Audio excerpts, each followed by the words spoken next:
PCR news के आज के episode में आप सभी दर्शकों का हार्दिक स्वागत है।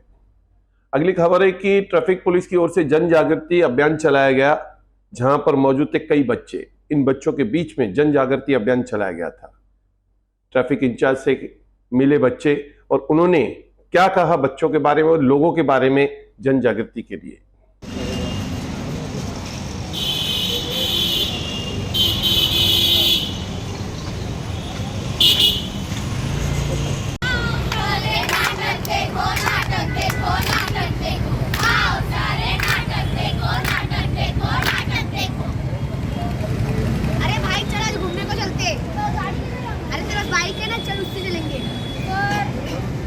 बाइक पे क्या तू? हम इधर रुके।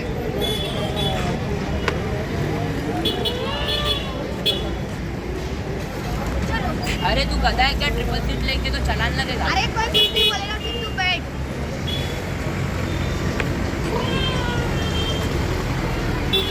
अरे रेड सिग्नल रुक जा भाई।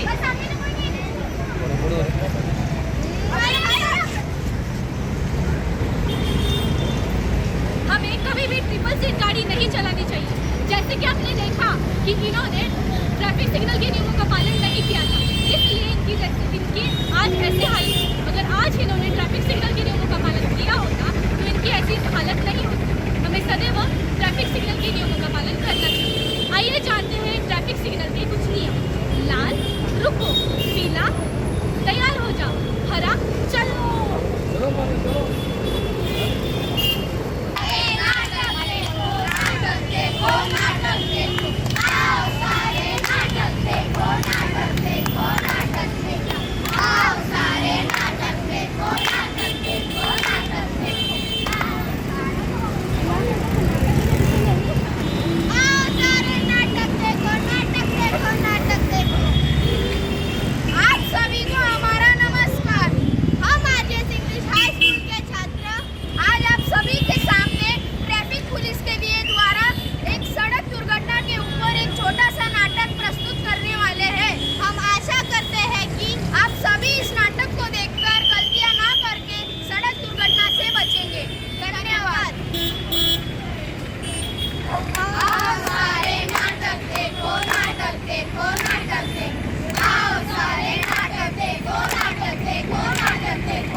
सर्वांना सर्वप्रथम मी नमस्कार करतो. दरवर्षी नोव्हेंबर महिन्याच्या तिसऱ्या रविवारी अपघातात जे मृत्युमुखी व्यक्ती पडतात त्यांच्या स्मरणार्थ जागतिक स्मरण दिवस म्हणून साजरा केला जातो. तर त्या संदर्भामध्ये आपण लोकांमध्ये वाहतूक नियमांची जनजागृती व्हावी याच्यासाठी वेगवेगळे कार्यक्रम घेत असतो आणि त्याच्यासाठी ह्या शाळेच्या विद्यार्थ्यांचा आपण हा कार्यक्रम घेतलेला आहे की जेणेकरून लोकांमध्ये जनजागृती यावी.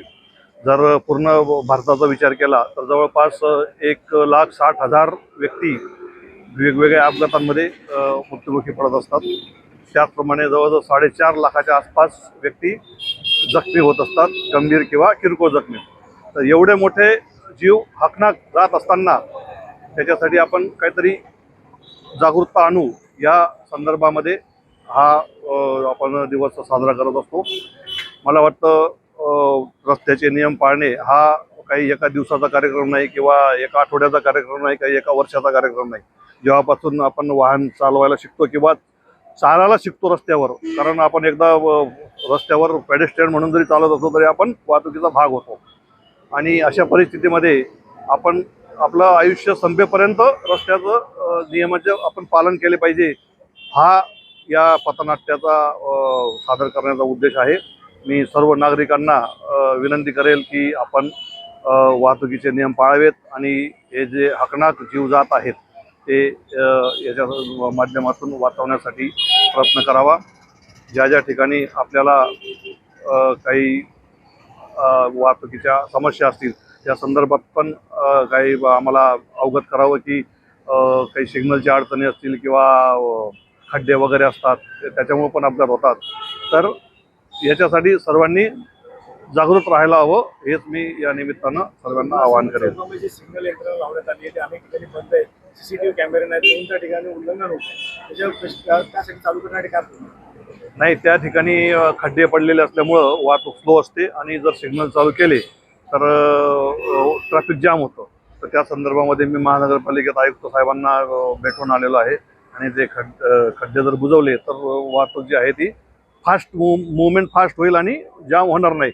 आणि मग एकदा ते पट्टे वगैरे मारल्यानंतर सिग्नल आधीमध्ये आम्ही चालू करतो, ज्यावेळेस गर्दी असते त्यावेळेस ते नाईलाजाने आम्हाला बंद करावं लागतात सिग्नल. तर सूचना चांगली आहे, आम्ही त्या दृष्टीने पण नक्कीच